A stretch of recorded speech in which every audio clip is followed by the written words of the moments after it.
Salut YouTube! Alors, je te retrouve aujourd'hui pour une vidéo pour te parler d'une vente éphémère à laquelle je suis allée samedi.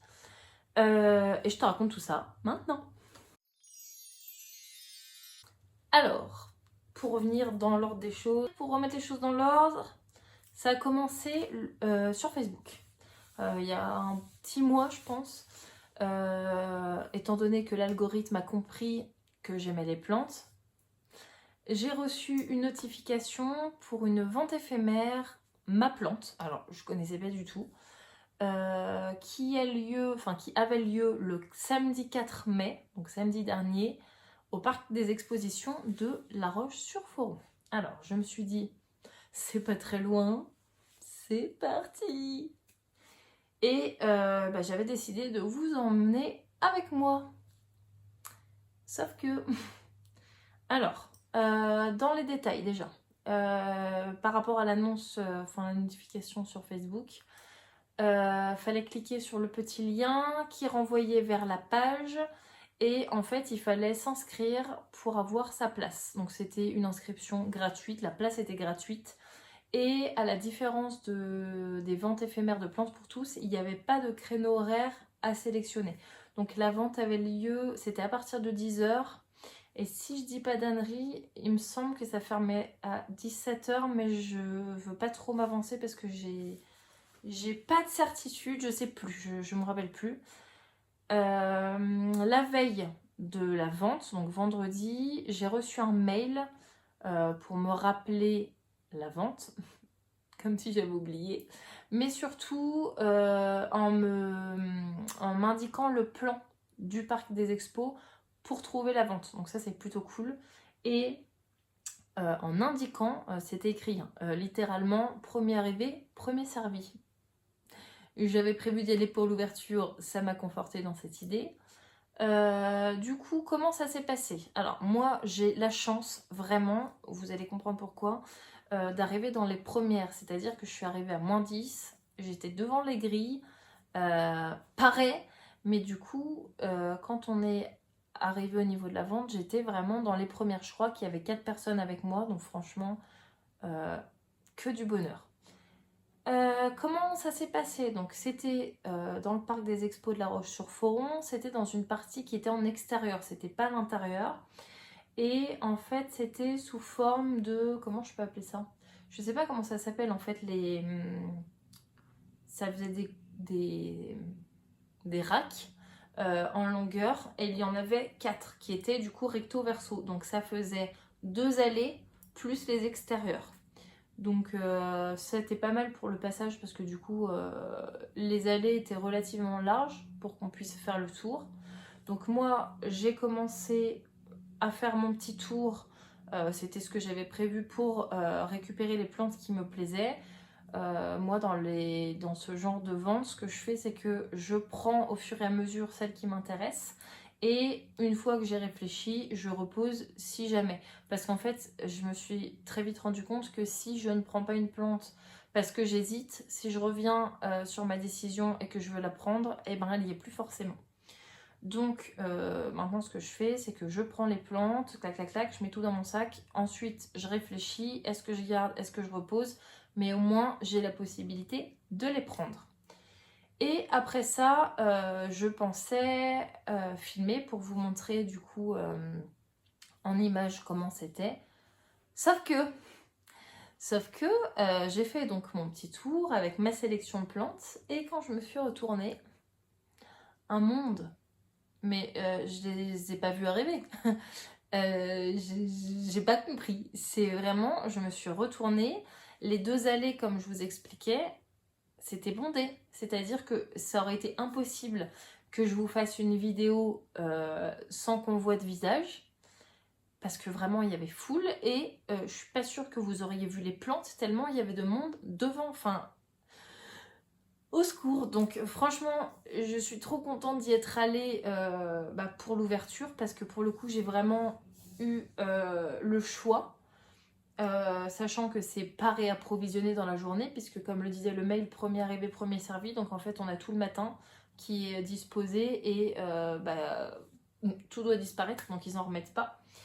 Et du coup, j'ai eu la chance de pouvoir choisir. Et ça, c'est trop cool. Donc ça, c'était la première partie de la vidéo pour vous expliquer comment ça s'est passé vraiment. Et je vais continuer avec cette deuxième partie où je vais vous montrer mes achats parce que évidemment, il y en a. Alors, déjà, franchement, j'ai été hyper raisonnable. Total, j'en ai eu pour 43,30 € et j'ai 5 plantes. Donc franchement, on aime. Mais surtout, pour celles qui me suivent depuis ma première vidéo, qui est assez récente, ma toute première vidéo, c'était une... je vous avais emmené avec moi dans une vente éphémère de plantes pour tous, justement. Et comme je vous avais dit, j'avais été déçue parce que j'y étais allée avec l'optique de trouver certaines plantes. Et ne les ayant pas trouvées, franchement, j'ai été vraiment déçue. Et je pense que c'est un peu le problème dans ces ventes de plantes-là. C'est que si on y va avec une idée précise, bah, on a vite fait d'être déçu alors qu'il y a quand même des jolies pépites sur place. Et donc j'ai essayé d'y aller en me disant, bon, je vais voir ce qu'il y a. Mais j'ai trouvé la plante de ma wishlist. Alors je suis trop contente. Évidemment, ma wishlist ne contient pas qu'une plante.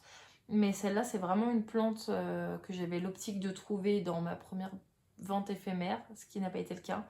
Et du coup, je suis trop contente.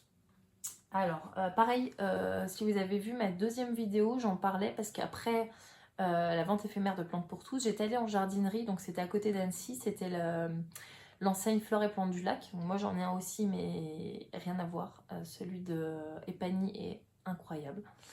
Et pour la première fois, j'avais vu cette plante que je recherche, qui est une Alocasia frydek. Un Alocasia frydek. Et donc je ne l'ai pas trouvé à la vente éphémère, mais par contre je l'ai vue en jardinerie. C'était la première fois que je la voyais en vrai et franchement, coup de cœur encore plus.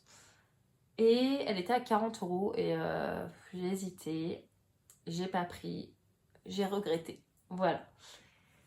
Et je ne regrette plus. Je vais vous montrer pourquoi, comme une débilos, je l'ai reposée. Parce qu'évidemment, elle a déjà sa petite place attitrée. La voilà, ma beauté. Je suis trop contente. Franchement, je suis trop contente. Elle est magnifique. J'avais vu que j'avais une feuille qui arrivait. J'avais pas vu qu'il y en avait deux. Voilà. Alors, l'Alocasia frydek, franchement, que dire? Franchement, je suis trop contente. Celle que j'avais vue à Fleurs et Plantes du Lac, elle était, franchement, je pense qu'elle faisait le double à 40 €. Donc c'était quand même raisonnable. Hein. J'ai mon voisin qui fait je sais pas quoi. Je sais pas si vous allez l'entendre ou pas. Si c'est le cas, je suis désolée. On va essayer de continuer. Donc je vous disais la Locasia frydek qui était sur ma wishlist depuis un petit moment. Je l'avais vue donc pour la première fois à Fleurs et Plantes du Lac. Elle faisait le double, elle était à 40 €. Donc par rapport à la taille qu'elle fait, ça passe. Mais sachant qu'il y a peut-être 6 mois, elle était beaucoup plus abordable. Franchement, j'ai pas eu le cœur de mettre 40 € dedans et j'ai trop regretté parce que je la voulais vraiment. Et du coup, je suis trop contente de l'avoir trouvée. Franchement, en plus, c'est pas du tout un bébé, donc elle est pas hyper grande, mais elle est quand même très belle déjà. Là, elle est en train de me sacrifier une feuille, mais bon, ça c'est ok. Du coup, j'ai cette feuille-là qui est en train d'arriver, donc celle-là, évidemment, je l'avais vue. Mais j'avais pas vu que j'en ai une également ici qui est en train d'arriver. Donc ça, je suis joie. Et je l'ai eu pour le prix de 15,90 €. Je suis trop contente. Franchement, je suis trop contente. Je l'aime trop. Je la voulais. Je l'ai. Voilà. Donc évidemment, mon goal ultime, c'est la version variegata. Mais la version originale est déjà tellement jolie que franchement, je suis trop contente. Alors, j'ai vu un truc là tout à l'heure. Là, elle a eu des petites carences. Du coup, elle a un petit peu des points. Mais là, elle a des petites taches où elle est un peu moins colorée. Bon, je pense pas que ce soit une variegation. Je pense qu'il y a une petite carence, mais Là, il y a une petite tache où elle est un peu plus claire. Mais voilà, j'en suis trop contente. Et il y a une petite pointe qui sort là aussi. Je suis trop fan. Je vais voir avec vous aussi parce que j'avais pour idée de passer... Enfin, j'ai pour idée, c'est pas j'avais, de passer ma Frydek et 2 autres plantes que je vais vous montrer après, des Calathea, en ponne. Sauf que, autant elles que les autres me font des nouvelles feuilles. Alors, vous feriez quoi? Vous le feriez maintenant ou vous attendriez un peu que les feuilles aient fini de se dérouler, enfin de sortir et de se dérouler. Parce que je me dis que de toute manière, il y a de très fortes chances qu'elle me sacrifie, elle avec un S, me sacrifie 1 ou 2 feuilles le temps de l'acclimatation en ponne. Mais est-ce que j'attends malgré tout que les feuilles finissent de se dérouler ou non? Je sais pas trop quoi faire parce que vraiment j'avais pour idée de les passer en ponne là après avoir tourné cette vidéo. Et en fait, je me suis mis le doute toute seule, là, je sais plus trop. Bon bref, on va continuer. Alors, celle-là, vous l'avez vue aussi dans d'autres vidéos si vous me suivez. C'est une Calathea, alors le nom, pardonnez-moi, une Calathea Varsevici, je ne sais pas comment on dit. De toute façon, elle aura un autre nom. C'est une Calathea que j'aime trop. Tout comme l'autre que je vous montrerai après, mais c'est des Calathea que j'ai toujours vues dans mes jardineries en très grand et autour de 80 €, 90 € même. Mettre 90 €, même 80 € dans une plante que je suis même pas sûre de maintenir en vie. Voilà. Donc là, je vais tenter. Je l'aime trop. En fait, elle est effet velours dessus-dessous. Bon, évidemment, qui dit Calathea dit revers bordeaux. Et franchement, je sais pas, je la trouve magnifique. Le contraste des couleurs, je la trouve trop jolie. Et ouais, cet effet velours, j'adore. Ça me fait évidemment penser à la Frydek. Alors après, la Frydek, la Locasia Frydek, c'est plutôt visuel. Alors que là, la Calathea, c'est vraiment, même au niveau du toucher, c'est fou quoi. Et même combat, nouvelle feuille en arrivage, en arrivance. Et il y en a même une ici qui arrive également. On va essayer de la montrer, voilà. Donc, ouais, je sais plus quoi faire parce que je voulais les passer en ponne now. Et là, ça met le doute. Du coup, dites-moi en commentaire franchement ce que vous feriez. Donc, hop, et ma deuxième Calathea magnifique, c'est celle-là. Donc, c'est la Calathea, j'ai noté son nom parce que je ne me rappelle jamais. C'est la Calathea Rufibarba, pour les intimes. Elle a plein de nouvelles feuilles, c'est-à-dire que toutes les feuilles qui sont claires au milieu sont des nouvelles feuilles. D'ailleurs, elles n'ont pas forcément fini de se dérouler. On en a même une ici qui est encore enroulée. Enfin, franchement, voilà. Du coup, encore une fois, hein, même combat. Passage en ponne maintenant, passage en ponne après, je sais pas. Mais du coup, celle-là, c'est pareil, je l'avais déjà vue en jardinerie, toujours en très grande. Mais j'ai jamais eu l'occasion de la toucher. Le dessous, il est velours. C'est fou. Donc, franchement, alors, le derrière des feuilles, il est vert avec des reflets violets de folie. Je sais pas si ça restituera bien la caméra, mais c'est des reflets fuchsia. C'est trop rose, fuchsia rose.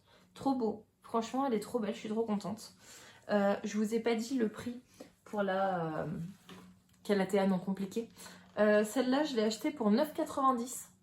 Donc franchement, par rapport à la taille, je suis trop contente. Et celle-là, encore pire, je l'ai achetée au prix de 5,90 €. On est d'accord, je pouvais pas la laisser du coup. C'était un appel là. Et pour finir, en termes vraiment plantes vertes, enfin ce que moi j'appelle plantes vertes, un petit asparagus, hein, des familles, tout simple, tout beau. C'est une plante vraiment simple, du coup espèce de fougère. J'ai toujours trouvé trop sympa parce qu'elle change énormément, elle est très aérienne. Elle a plein de nouvelles feuilles, hein. Toutes celles qui sont claires, c'est vraiment des nouvelles feuilles. Il y en a qui sont pas du tout dépliées. À chaque fois que je l'ai vue, c'était soit des très grandes, soit des bébés. Et les bébés étaient déjà à 5 €, enfin 4,90 €. Voilà. Alors que celle-là, franchement, elle est d'une très belle taille pour commencer. Enfin, moi, j'aime beaucoup. Et elle était à 5,90 €. Alors, je l'ai pris. Et franchement, je suis trop contente. Je suis trop contente parce que vraiment, c'est que des plantes que je voulais à des prix vraiment attractifs pour le coup. Et autant la Frydek, c'est l'élu de mon cœur, autant elle me comble toute de joie. Je suis trop contente. Franchement, je suis trop contente. Donc voilà. Et pour finir... la petite cinquième, c'est une plante. Hein. Quand je disais pas plante verte, c'est parce que c'est une orchidée. Hein, une orchidée. Et j'ai déjà eu une orchidée que je m'étais offert en automne l'année dernière, ma première. Donc qui évidemment n'a plus de fleurs actuellement. Donc je vais essayer de l'entretenir au mieux pour qu'elle me refasse des fleurs. C'était des... Elles étaient blanches, elles sont blanches les fleurs, elles étaient sympas. Moi j'aime bien. Et celle-là, magnifique en fait, magnifique.